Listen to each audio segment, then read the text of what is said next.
हरे कृष्णा। हम कल की कथा पूर्ण करेंगे। पतिव्रता ने कहा, द्विश्रेष्ठ, मैं बगुला नहीं हूँ। आप धर्म तुलाधार के पास जाइए और उन्हीं से अपने हित की बात पूछिए। और यूं कहकर वह महाभाग पतिव्रता घर के भीतर चली गई। तब ब्राह्मण ने चांडाल के घर की भांति वहां भी विप्र रूपधारी भगवान को उपस्थित देखा।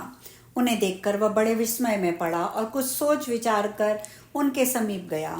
घर में जाने पर उसे हर्ष में भरे हुए ब्राह्मण और उस पतिव्रता के भी दर्शन हुए। कि उन्हें देखकर नरोत्तम ब्राह्मण ने कहा, तात, देशांतर में जो घटना घटी थी उसे इस पतिव्रता देवी ने भी बता दिया, चांडाल ने भी बता दिया था। ये लोग उस घटना के बारे में कैसे जानते थे? इस बात का मुझे बड़ा विस्मय हो रहा है। इससे बढ़कर महान आश्चर्य और क्या हो सकता है? श्री भगवान बोले, तात, महात्मा पुरुष अत्यंत पुण्य और सदाचार के बल पर सबका कारण जान लेते हैं, जिससे तुम्हें विस्मय हुआ है। मुने बताओ, इस समय उस पतिव्रता ने तुमसे क्या कहा था? ब्राह्मण ने कहा, वह तो मुझे धर्म तुलाधार के प्रश्न के लिए उपदेश देती है। श्री भगवान बोले, मुनि श्रेष्ठ, जाओ, मैं उसके पास ले चलता हूँ। और यूं कहकर भगवान जब चलने लगे तब ब्राह्मण ने पूछा, तुलाधार कहाँ रहता है? श्री भगवान ने कहा, जहाँ मनुष्यों की भीड़ एकत्रित है और नाना प्रकार के द्रव्यों की बिक्री हो रही है, उस बाजार में तुलाधार वैश्य इधर उधर क्रय विक्रय करता है। उसने कभी मन, वाणी और क्रिया द्वारा किसी का कुछ नहीं बिगाड़ा है, असत्य नहीं बोला और दुष्टता नहीं की है। वह सब लोगों के हित में तत्पर रहता है, सब प्राणियों में समान भाव रखता है तथा ढेले, पत्थर और सुवर्ण को समान समझता है। लोग जौ, नमक, तेल, घी, अनाज की ढेरियां तथा अन्यान्य संग्रहित वस्तुएं उसके जबान पर ही लेते देते हैं। वह प्राणांत उपस्थित होने पर भी सत्य छोड़कर झूठ नहीं बोलता। इसी से वह धर्म तुलाधार कहलाता है। श्री भगवान के यूं कहने पर ब्राह्मण नाना प्रकार के रसों को बेचते हुए तुलाधार को देखा। ब्राह्मण ने वह बिक्री की वस्तुओं के संबंध में बातें कर रहा था। बहुत से पुरुष और स्त्रियां उसे चारों ओर से घेर कर खड़े थे। ब्राह्मण को उपस्थित देख तुलाधार ने मधुर वाणी में पूछा, ब्राह्मण, यहाँ कैसे पधारना हुआ? ब्राह्मण ने कहा, मुझे धर्म का उपदेश करो, मैं इसीलिए तुम्हारे पास आया हूँ। तुलाधार बोला, विप्रप्रवर, जब तक लोग मेरे पास रहेंगे तब तक मैं निश्चिंत नहीं हो सकूंगा। पल भर रात तक यही हालत रहेगी, पहर भर रात तक यही हालत रहेगी। अतः आप मेरा उपदेश मानकर धर्माकर के पास जाइए।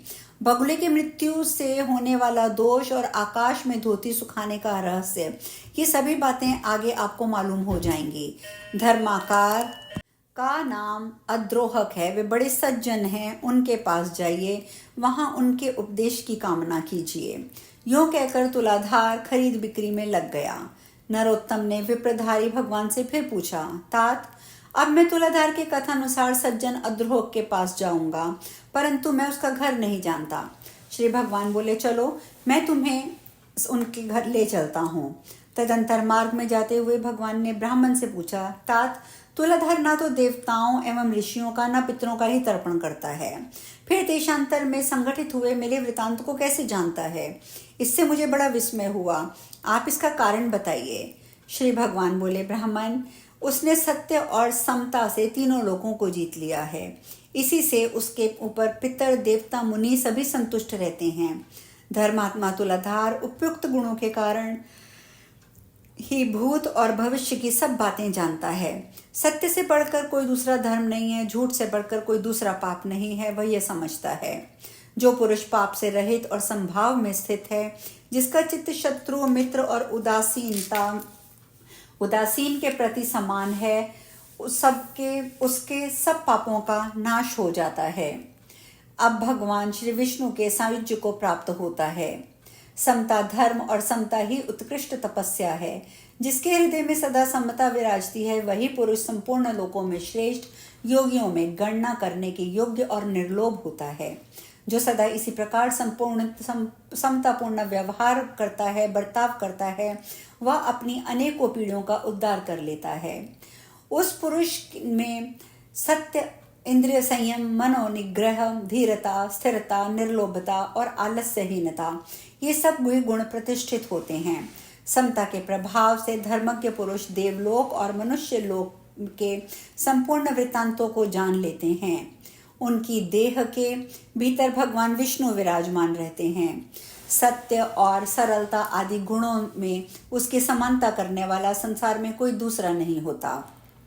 ब्राह्मण ने कहा, विप्रप्रवर, आपकी कृपा से मुझे तुलाधार के सर्वज्ञ होने का ज्ञान प्राप्त कारण ज्ञात हो गया। अब अद्रोह का वृतांत हो वह भी मुझे बताइए। भगवान बोले, विप्रप्रवर, पूर्व काल की बात है कि राजपुत्र की कुलवती स्त्री बड़ी सुंदर और नई अवस्था की थी। वह कामदेव की पत्नी रति और इंद्र की पत्नी शची के समान मन को हरने वाली थी। राजकुमार उसे अपने प्राणों के समान प्यार करते थे। उस सुंदरी भार्या का नाम भी सुंदरी ही था। एक दिन राजकुमार को राजकार्य के लिए अकस्मात कहीं बाहर जाना हुआ। उन्होंने मन ही मन सोचा, मैं प्राणों से बढ़कर अपनी प्यारी अपनी इस भार्या को किस स्थान पर रखूं जिससे इसमें सतीत्व की रक्षा निश्चित रूप से हो सके। इस बात पर खूब विचार करके राजकुमार सहसा अद्रोहक के घर आए और उसने अपनी पत्नी की रक्षा का प्रस्ताव करने लगे। उनकी बात सुनकर अद्रोहक को बड़ा विस्मय हुआ। वे बोले, तात, ना तो मैं आपका पिता हूँ, ना भाई हूँ, ना बांधव हूँ, ना आपकी पत्नी के पिता पुत्र के कुल का हूँ, तथा सुहृदयों में भी कोई नहीं हूँ। फिर मेरे घर में इसे रखने के लिए आप कैसे निश्चिंत हो सकेंगे? राजकुमार बोले, महात्मना, इस संसार में आपके समान धर्मज्ञ और जितेंद्रिय पुरुष कोई दूसरा नहीं है। यह सुनकर अद्रोहक ने उस द्विज राजकुमार से कहा, भैया, मुझे दोष न देना। इस त्रिभुवन मोहिनी भार्या की रक्षा करने में कौन सा पुरुष समर्थ हो सकता है? राजपुत्र ने कहा, मैं सब बातों का भली भांति विचार करके ही आपके पास आया हूँ। यह आपके घर में है, अब मैं जाता हूँ।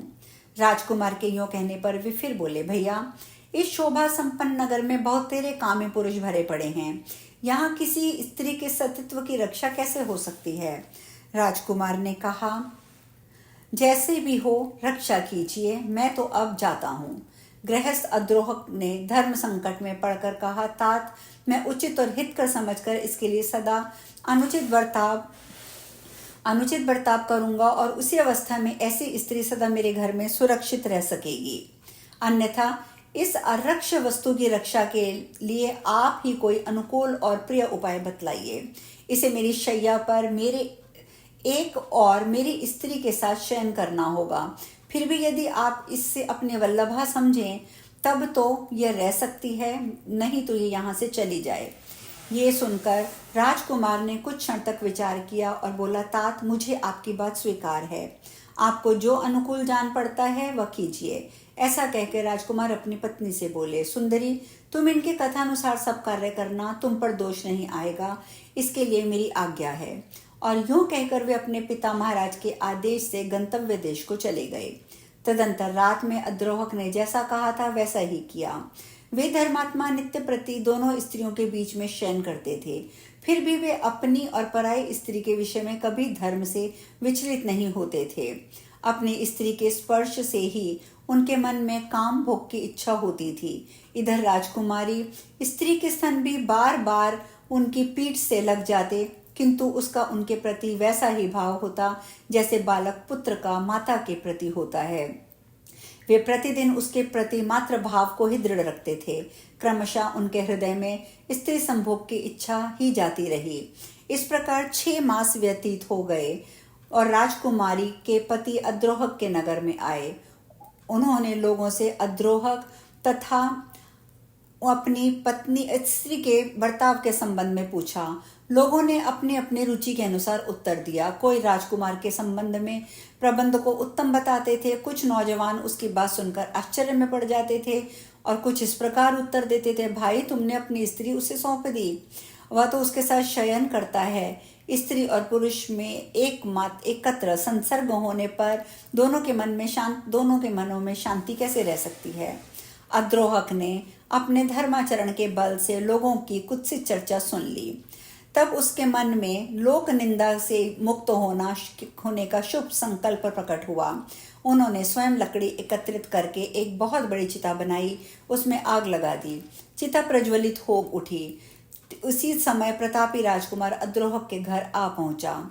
वहां उन्होंने अद्रोहक और अपनी पत्नी को भी देखा। पत्नी का मुख प्रसन्नता से खिल उठा था और अद्रोहक अत्यंत विषाद युक्त थे।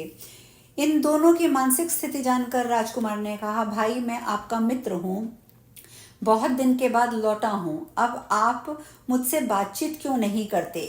अद्रोहक ने कहा, मित्र, मैंने आपके हित के लिए जो दुष्कर कर्म किया है वह लोक निंदा के कारण व्यर्थ सा हो गया है, अतः अब मैं अग्नि में प्रवेश करूंगा। संपूर्ण देवता और मनुष्य मेरे इस कार्य को देखें। श्री भगवान कहते हैं, ऐसा कहकर महाभाग अद्रोहक अग्नि में प्रवेश कर गया, किंतु अग्नि उसके शरीर वस्त्र केशों को जला न सकी। आकाश में खड़े समस्त देवता प्रसन्न होकर उसे साधुवाद देने लगे। सबने चारों ओर से उसके मस्तक पर फूलों की वर्षा की।